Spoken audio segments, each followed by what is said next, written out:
Matthew, Mark, Luke, John, Acts, Romans, First Corinthians, Second Corinthians, Galatians, Ephesians, Philippians, Colossians, First Thessalonians, Second Thessalonians, First Timothy, Second Timothy, Titus, Philemon, Hebrew, James, First Peter, Second Peter, First John, Second John, Third John, Jude, and Revelation. Amen. Thank you. Thank you.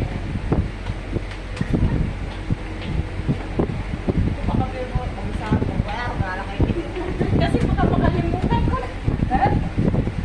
Mga kapatid, this is the book from the New Testament. Matthew, Mark, Luke, John, Acts, Romans, First Corinthians, Second Corinthians, Galatians, Ephesians, Philippians, Colossians, First Thessalonians, Second Thessalonians, First Timothy, Second Timothy, Titus, Philemon, Hebrew, James, First Peter, Second Peter, First John, Second John, Third John, and Jude, and lastly Revelation. Amen. Amen. Okay, di ko pa. Nakalimutan din natin mamaya. Si Sister Elizabeth next Sunday. Good morning po.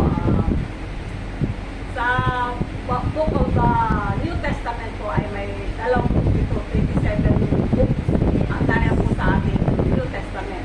Inumpisa po natin sa Mateo, Mark, Luke, John, Acts, Romans, First Corinthians, Second Corinthians, Galatians, Ephesians, Philippians, Colossians, First Thessalonians, Second Thessalonians, First Timothy, Second Timothy, Titus, Philemon, Hebrew, James, First Peter, Second Peter, First John, Second John, Third John, Jude, and the last is Revelation from the book of New Testament.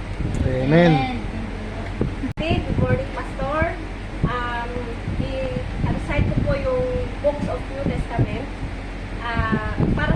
Para po sa ating pagkakaunawa, yung New Testament po is yung mga panahon ni Jesus Christ na siya po ay dumating nagkatawang tao upang gampanan po ang tungkulin na ibinigay sa kanya ng Ama para po mabigyan tayo ng kaligtasan sa ating mga kasalanan. So, yung New Testament po is the period nagmula ng New Testament hanggang ngayon, yun po yung period ng grace. Doon po nabubuhay po tayo sa biyaya ng Panginoon kasi nung Old Testament po, they are living under the law. So, ngayon po New Testament until now, until our generation, we are living under the grace. At saka sa mga darating pang generation. So, yung books po ng New Testament is Matthew, Mark, Luke, John, Acts, Romans, 1st, 2nd Corinthians, Galatians, Ephesians, Philippians, Colossians, 1st, 2nd Thessalonians, 1st, 2nd Timothy, Titus, Philemon, Hebrews, James, 1st, 2nd Peter, 1st, 2nd, 3rd John, Jude, and Revelation. Amen. Amen. Sister Hazel.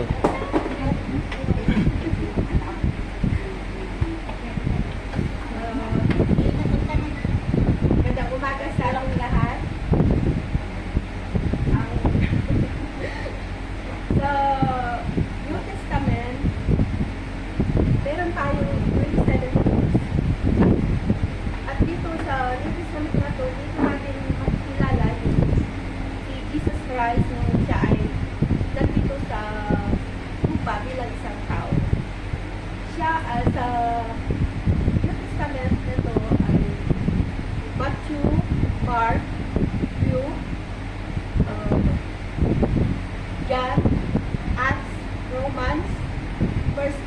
Corinthians, 2 Corinthians,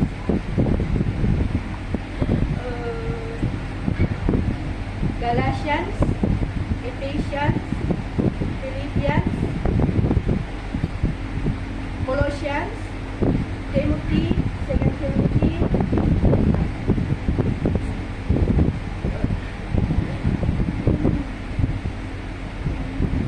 First Thessalonians. Timothy, First Thessalonians, Titus, Philemon, James, Ambrose, Peter,